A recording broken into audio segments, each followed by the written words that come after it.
এই পৃথিবীতে সব নবীদের মধ্যে থেকে মুসা আলাইহিস সালামের মেজাজ ছিল খুব গড়ন। উনি রেগে গেলে, এই মিয়া সাইডটা গেলে মাথার চুলগুলা টুপি পাগড়ি ভেদ করে উপর দিয়ে এরকম খাড়া হয়ে দাঁড়ায় যেত। মুসা আলাইহিস সালাম বললেন, রব্বি আরিনি আনজুর ইলাইক, ও আল্লাহ আমি আপনারে দেখতে চাই। আল্লাহ বললেন, না মুসা আমারে দেখা যাবে। আল্লাহ বললেন, দেখা যাবে না, মুসাকে আমি দেখেই ছাড়বো। আল্লাহ বলল, না না। আল্লাহ বলে নো, মুসা বলে ইয়েস। আল্লাহ বলে নো, মুসা বলে ইয়েস। আল্লাহ কি বলে? মুসা কি বলে? আল্লাহ বলল নো, মুসা কয় ইয়েস। ভেজাল আছে না নাই? আল্লাহ বললেন, মুসা তিনবার নো বললাম, তুমি তিনবার ইয়েস বললা, তুমি তো ভেজাল লাগাই দিলা মুসা। মুসা আলাইহিস সালাম বললেন, ভেজাল টেজাল বুঝি না, আপনারে আমি দেখাই সারুম। কারণ মুসা আলাইহিস সালাম আল্লাহর আওয়াজ শুনতেন। আপনি কি আল্লাহর আওয়াজ শুনেন?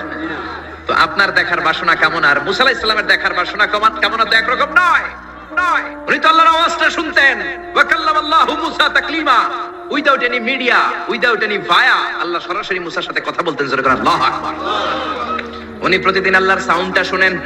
আল্লাহর সাউন্ড এত সুন্দর, না জানি আল্লাহ দেখতে কত সুন্দর। এই চিন্তা মুসা আলাইহিস সালামের মধ্যে আছে না নাই? এজন্য মুসা আলাইহিস সালাম তিনবার বললেন ইয়েস ইয়েস ইয়েস। আল্লাহ আমি দেখেই ছাড়বো। আল্লাহ কয় নো নো নো। বেজার লাগছে না? আল্লাহ বললেন, মুসা কোন নবী এমন আবদার করে নাই, তুমি কেন করলা? মুসা কয়, আমি এমনই করি। আমি আমার যেটা মনে চাই ওইটা আমি আদায় কইরা সারি। সুবহানাল্লাহ কইবেন না? আল্লাহ বললেন, ঠিক আছে, ফাইন ইস্তাকাররা মাকানাহু ফাসাউফা তারানি। তোমার দিকে নূরের তাজাল্লি দিলে তোমার তো খুঁজে পাওয়া যাবে না রে মুসা। আমি আমার নূরের তাজাল্লিটা আরব বিশ্বের সব চাইতে উঁচু পাহাড় তুর পাহাড়ের উপরে দেব। আমার নূরের ফোকাস আমি তুর পাহাড়ের উপরে দেব। ফাইন ইস্তাকাররা মাকানাহু ফাসাউফা তারানি। তুর পাহাড় যদি টিকে থাকতে পারে তুমি কিছু দেখলে দেখবা, আর তুর পাহাড় টিকে থাকতে না পারলে তোমার দেখা সম্ভব না। চিল্লায় বলে ঠিক না? এই পৃথিবীতে সবচেয়ে বড় পাহাড় এশিয়া মহাদেশে হচ্ছে মাউন্ট এভারেস্ট, ইউরোপের হচ্ছে আলাস্কা পর্বতমালা, আমেরিকাতে হচ্ছে আল্পস পর্বতমালা, আরব বিশ্বের সবচেয়ে বড় পর্বতের নাম হলো তুর পাহাড়ের পর্বতমালা। কোন সুবহানাল্লাহ। এই তুর পাহাড়ের চূড়ায় আমি 2 বার উঠেছি। যে তুর পাহাড়ের কথা আল্লাহ কোরআনে 10 বার বলেছেন। আমার জীবনে এত কষ্ট কখনো হয় নাই যত কষ্ট হয়েছে তুর পাহাড়ে উঠতে। 120 জনের একটা কাফেলা নিয়ে আমি উঠেছিলাম, কাঁধে ব্যাগ। কত কষ্ট যে হয়েছে। পাহাড় কেটে কেটে সরকার রাস্তা বানিয়ে রেখেছে। দিনের বেলা ওঠা যায় না, ওঠা শুরু করতে হবে রাত 12টা-1টায়। উঠতে উঠতে আপনি রাত 4টার দিকে পৌঁছবেন। আবার ফজরের আজান দেয়া মাত্রই নামাজ পড়ে ব্যাক করবেন। You have to return back. ওখানে পৃথিবীর প্রাচীন একটা খ্রিস্টানদের গির্জা আছে, সেন্ট ক্যাথারিনা গির্জা। ওইখানে একটা গাছ আছে, যে গাছের ভেতর থেকে মুসা আলাইহিস সালাম আল্লাহর আলো দেখেছিলেন। ওই গাছটা আজও আছে। খ্রিস্টান, ইহুদি, মুসলমান 3 ধর্মের লোকদের জন্য এটা তীর্থস্থান, সবাই যায়। ওই গাছের গোড়া দিয়ে প্রতি বছর নতুন গাছ গজায়। খ্রিস্টানরা ওইখানে মনের কথা লিখে গার্লফ্রেন্ডের নাম লিখে দিয়ে আসে কাগজে, যাতে দেশে আসলে গার্লফ্রেন্ডের সাথে বিয়ে হয়ে যায়। ওই গাছে লাগাই দিলে আপনার গাছ কিছু করতে পারবে না। সুতা লাগালে সুতা আপনারা কিছু করতে পারবে না। মিয়া করতে পারে একজন, তিনি কে? চূড়ায় উঠলাম ফজরের সময়। এত কষ্ট হয়েছে এই তুর পাহাড়ের চূড়ায় উঠতে, অসম্ভব কষ্ট। বাংলাদেশের পাহাড়গুলো মাটির পাহাড়। আপনি বান্দরবানের চিম্বুক পাহাড়ে যান, আমি উঠেছি চিম্বুকের চূড়ায়। সেনাবাহিনীর মিলিটারি ক্যাম্প আছে ওখানে। 3টার দিকেও চমৎকার বাতাস, সমস্যা নাই, কারণ পাথরটা মাটির পাথর। মাটির পাহাড়। পাহাড়টা কিসের পাহাড়? আর আরব বিশ্বের পাহাড়গুলো পাথরের পাহাড়। ওই পাথরের কন্টাকে যদি সানশাইন লাগে, সূর্যের আলো লাগে, 2 ঘন্টার মধ্যে মরুভূমির মতো গরম হয়ে যায়, আর থাকা যায় না। আমরা নেমে আসলাম ফজরের নামাজ পড়ে। আল্লাহ বললেন, মুসা ঠিক আছে, বায়না যখন ধরেছো, আমার নূর দেখতে চাও, তাড়াতাড়ি তুর পাহাড়ের উপরে উঠে যাও। আগামীকাল তুর পাহাড়ের উপরে তুমি এতটার সময় আসবা, আমি আমার নূরের তাজাল্লি তুর পাহাড়ে দিয়ে দেব। যদি তুর পাহাড় টিকতে পারে তুমি দেখবা। মুসা আলাইহিস সালাম তো খুশিতে বাকবাকুম। এতদিন আল্লাহর আওয়াজ শুনতাম, এখন আল্লাহরে দেখবো। নূর দেখা যাবে। পরের দিন ওযু করে গোসল করে সাইয়েদনা মুসা আলাইহিস সালাম দৌড়াতে দৌড়াতে টাইমের আগেই হাজির। টাইমের আগে যে তুর পাহাড়ের উপরে হাজির। আল্লাহ বললেন, মুসা এত আগে আসলা কেন? মুসা কয়, আমার তো আর সয় না। কোন সুবহানাল্লাহ। আল্লাহ বললেন, আমার সব কাজ টাইমলি হয়। সময় যখন হলো, শেষবারের মতো আল্লাহ মুসা আলাইহিস সালাম রে জিজ্ঞেস করলেন, মুসা তুমি কি আসলেই আমার নূর দেখতে চাও কিনা? কারণ খেলাটা সাধারণ কোনো খেলা নয়, এটা বিপিএল এর খেলা নয়, আইপিএল এর নয়, এটা মুসার সাথে বিশ্ব গভর্নমেন্টের খেলা, ঠিক না? খেলার মাঝখানে যে যদি বলে আমি খেলবো না, তাহলে কিন্তু হবে না রে মুসা। আমার নূরের তাজাল্লি আমার আরশের উপর থেকে দুনিয়াতে পড়বে, খেলাটা বড় ডেঞ্জারাস খেলা, ঠিক কি না? মুসা আলাইহিস সালাম বললেন ব্যাপার না,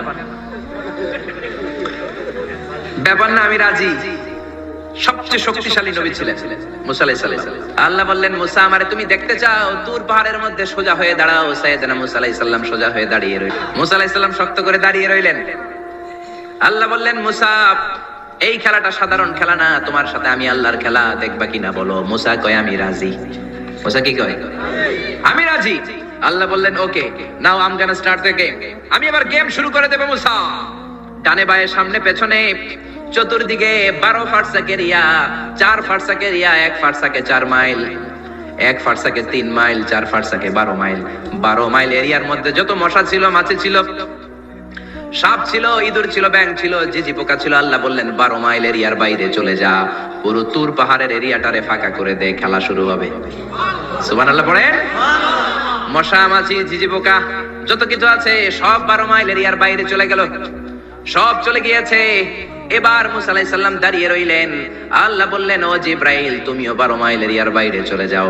সাইয়েদনা জিব্রাইল ডেকে বলে, আল্লাহ, সৃষ্টির শুরু থেকে আজ পর্যন্ত আমিও তো তোমার নূর দেখি নাই। আল্লাহু আকবার। সিদরাতুল মুনতাহার এখানে কান লাগিয়ে তোমার আদেশগুলো শুনি, তোমার অর্ডারগুলো নবীদের কাছে আমি উপর থেকে পৌঁছে দেই, আমিও তো তোমার নূর দেখি নাই।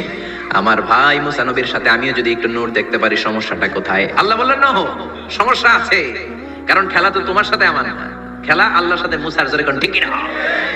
তুমিও 12 মাইল এরিয়ার বাইরে চলে যাও। চলে গেল। এরপরে মুসা আলাইহিস সালাম বললেন, আল্লাহ এবার আমি রেডি। আল্লাহ বলল, আমি তো রেডি না, কারণ তোমার দুই কাঁধের মধ্যে দুইটা ফেরেশতা আছে না নাই? কিরামান কাতিবিনা ইয়ালামুনা মা তাফআলুন। ও কিরামান কাতিবিন, খেলা শেষ হওয়া পর্যন্ত তোরাও একটু চলে যা। কিরামান কাতিবিন নাই। এবার আল্লাহ 12 মাইল এরিয়ার মধ্যে স্পেশাল সিকিউরিটি ফোর্স এঞ্জেল পাঠালেন। ফেরেশতারা চলে আসলো। তারা হাতের সাথে হাত লাগিয়ে, পায়ের সাথে পা লাগিয়ে 12 মাইল এরিয়ার মধ্যে বিশাল সীসা ঢালা প্রাচীর দেয়াল দিয়ে দিল। আল্লাহু আকবার। খেলার মধ্যে বাউন্ডারির দরকার আছে না নাই? বিশাল 12 মাইলের বাউন্ডারি দিয়ে আল্লাহ বললেন, মুসা, শেষবারের মতো জিজ্ঞেস করি, তুমি খেলতে রাজি আছো কিনা? মুসা কয় ব্যাপার না, শক্ত হয়ে দাঁড়িয়ে রইলেন। আল্লাহ বললেন ঠিক আছে। রব্বুল আলামিন এবার 12 মাইল এরিয়াটাকে ঘুটঘুটে অন্ধকার করে দিলেন। এত অন্ধকারে মুসা আলাইহিস সালাম নিজের হাত নিজে দেখে না, নিজের শরীরকে নিজে দেখে না।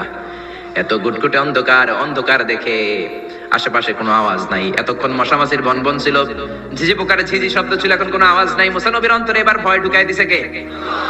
এবার একটু নড়ে সরে বসছে। ভয় লেগেছে, কিন্তু ওই যে আল্লাহর নূর দেখবে আকাঙ্ক্ষা, মনোবল এখনো হারায় নাই। আল্লাহ আবারও বললেন, মুসা রেডি আছো কিনা? মুসা কয় কি কয়? ওই যে ব্যাপার না। মুসা আলাইহিস সালাম দাঁড়িয়ে রইলেন। তিনি বললেন ইয়েস, আমি দেখবো। এবার আল্লাহ মুসা আলাইহিস সালামের চোখের পাওয়ার বাড়িয়ে দিলেন। আল্লাহ বললেন, তোমার চোখের জ্যোতি আমি বাড়িয়ে দিলাম, ঊর্ধ্ব জগতের জিনিস এখন তুমি দেখবা, ঊর্ধ্বাকাশের জিনিস দেখবা, উপরের দিকে তাকাও। 12 মাইল এরিয়াকে অন্ধকার দূর করে আলোময় করে দিলেন। এবার সাইয়েদনা মুসা আলাইহিস সালামের চোখে এত পাওয়ার, উপরের দিকে তাকিয়ে সব দেখতে পেলেন। কোন সুবহানাল্লাহ। তাকিয়ে দেখলেন প্রথম আকাশের মহাশূন্য, তারপরে প্রথম আকাশ। আমরা যেটা দেখি এটা কিন্তু প্রথম আকাশ না। আপনি জীবনও আকাশ দেখেন নাই। আকাশ কি এত কাছে? আপনি যা দেখেন it's a space, open space. প্রথম আকাশের মহাশূন্য, তারপরে প্রথম আকাশ, তারপরে দ্বিতীয় আকাশের মহাশূন্য, তারপরে দ্বিতীয় আকাশ, তারপরে তৃতীয় আকাশের মহাশূন্য, তারপরে তৃতীয় আকাশ। আপনারা সূর্য, চন্দ্র, galaxy, Milky Way, black hole, Proxima Centauri, Alpha Centauri, Alpha Centauri B, যা দেখেন সব প্রথম আকাশের মহাশূন্যের ভেতরে। চিল্লায় বলেন ঠিক কিনা? মুসা আলাইহিস সালাম তাকিয়ে দেখলেন তারা দেখা যায়। এরপরে প্রথম আকাশ, তারপরে দ্বিতীয় আকাশের মহাশূন্য, তারপরে দ্বিতীয় আকাশ। একটার চেয়ে আরেকটা আকাশ বড়, বলেন ঠিক কিনা? বিশ্বনবী বললেন প্রথম আকাশের চেয়ে দ্বিতীয় আকাশ কত বড়? শোনো শোনো, তোমার হাতের আংটিটা যদি মরুভূমির মাঝখানে তুমি ছেড়ে দাও, মরুভূমির তুলনায় তোমার হাতের আংটি যত ছোট, আল্লাহর দ্বিতীয় আকাশের তুলনায় আল্লাহর প্রথম আকাশ তত ছোট। একটার চেয়ে আরেকটা বড়। তিনি সপ্ত আকাশ দেখতে পেলেন, তারপরে দেখলেন সিদরাতুল মুনতাহা, তারপরে তাকিয়ে দেখলেন বাইতুল মামুর। এটা ফেরেশতাদের কিবলা, জোরে কোন ঠিক কিনা? আমরা কাবা ঘরে মক্কায় যে চারিদিকে তাওয়াফ করি, ফেরেশতারা ঠিক কাবার বরাবর উপরে বাইতুল মামুরের চারদিকে তাওয়াফ করে। একসাথে 70,000 ফেরেশতা করে। একবারে 70,000 ফেরেশতা একবার যদি তাওয়াফ করে, কিয়ামত পর্যন্ত দ্বিতীয়বার কোন ফেরেশতা তাওয়াফের চান্স পাবে না। কোন সুবহানাল্লাহ। কোটি কোটি ফেরেশতা সিরিয়াল দিয়ে তাদের কাজ শেষ করে এখানে তাওয়াফের জন্য লাইন দিয়ে থাকে। চিল্লায় বলেন আল্লাহু আকবার। এরপরে সাইয়েদনা মুসা আলাইহিস সালাম তাকিয়ে দেখলেন বিশাল বড় কোরআনের বাড়ি দেখা যায়, বাল হুয়া কোরআনুম মাজিদ ফি লাউহিম মাহফুজ, লাউহে মাহফুজ দেখতে পেলেন। এরপরে তাকিয়ে দেখেন আল্লাহর কুরসি দেখা যায়, তারপরে দেখলেন আল্লাহর আরশ দেখা যায়, তারপরে দেখলেন আল্লাহর ৭০,০০০ নূরের পর্দা দেখা যায়। কোন সুবহানাল্লাহ। এবার আল্লাহ নূরের পর্দা থেকে নূরের ফোকাস করবেন। সবচেয়ে ছোট পর্দা হলো প্রথম পর্দাটা। রব্বুল আলামিন বললেন, মুসা তুমি শেষ বারের লাস্ট ডেস্টিনেশনে, শেষ স্টেশনে চলে এসেছো। এবার যদি তুমি আমার নূর দেখতে চাও দেখাবো, তুমি দেখতে না চাইলে খেলা বন্ধ করে দিব। দেখতে চাও কিনা? মুসা বলে, আমি দেখতে চাই। রব্বুল আলামিন মুসার কথা শুনে এবার নূরের পর্দা থেকে নূরের ফোকাস দিবেন। কতটুকু দিবেন? মুফাসসির হয়রান হয়ে গিয়েছেন। ব্যাখ্যায় কি বলবেন? কেউ কেউ বলেছেন মিসলা উনমুলাতিল খুনসার। এই যে আমরা কানি আঙ্গুল বলি না, এটারে আরবিতে এটার বলে খেনসার, এটার বলে ইবহাম, এটার বলে সাব্বাবা, এটার বলে উস্তা, এটা বিনসার, এটা খেনসার। ইবহাম সাব্বাবা আমরা বলি শাহাদাত আঙ্গুল, আরবিতে বলে সাব্বাবা, এটার বলে উস্তা, এটার বলে বিনসার, এটার বলে খেনসার। মুফাসসিরিন ইকরাম বলেন খেনসার আঙ্গুল পরিমাণ, এই আঙ্গুলের কানি আঙ্গুলের সামনে যতটুকু পরিমাণ, ওই পরিমাণ জায়গা আল্লাহ ৭০,০০০ নূরের পর্দা নয়, শুধুমাত্র প্রথম পর্দাটা এতটুকু ফাঁক করেছেন। আবার কোন কোন মুফাসসিরিন বলেছেন না না, এত বেশি না। একটা সুইয়ের পেছনে যত ছিদ্র, সুইয়ের ভেতরে সুতা ঢোকানোর জন্য যতটুকু ছিদ্র লাগে, ততটুকু ছিদ্র আল্লাহ আলাদা করে তিনি ফোকাস করেছেন। ফালাম্মা তাজাল্লা রাব্বুহু লিল জাবালি জাআলাহু দাক্কাও ওয়া খাররা মূসা সাইকা। রব্বুল আলামিন নূরের তাজাল্লি যখন তুর পাহাড়ের উপর দিলেন, ১ সেকেন্ডের জন্য নূরের ফোকাস নয়, ১ সেকেন্ড ১,০০০ ভাগ করলে হয় ১ মাইক্রোসেকেন্ড, ১ মাইক্রোসেকেন্ড ১,০০০ ভাগ করলে হয় ১ ন্যানো সেকেন্ড।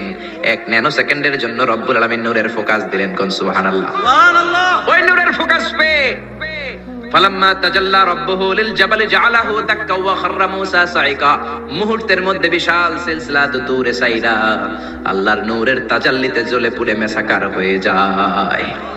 মূসা আলাইহিস সালাম কি আর দেখবে? এটা তো ১ সেকেন্ডও না। ১ সেকেন্ডে ১,০০০ ভাগ করলে ১ মাইক্রোসেকেন্ড, ১ মাইক্রোসেকেন্ডকে ১,০০০ ভাগ করলে ১ ন্যানো সেকেন্ড। ১ ন্যানো সেকেন্ডের জন্য নূরের ঝলক মেরেছে। ওই নূরের ঝলকে তুর পাহাড় জ্বলে যায়। সাইয়েদনা মূসা আলাইহিস সালাম বেহুশ হয়ে পাহাড়ের উপরে পড়ে যায়। কোন সুবহানাল্লাহ। হুশ ফেরার পরে হাত জোর করে আল্লাহর কাছে ক্ষমা চায়, মাবুদ রে, আর জীবনে বায়না ধরবো না, আর জীবনে বলবো না আমি তোমারে দেখতে চাই, জনমের স্বাদ মিটে গেছে। কিছুই দেখতে পারে নাই, এক তাজাল্লিতে বেহুশ হয়ে পড়ে গিয়েছে। চিৎকার করে পড়েন আল্লাহু আকবার।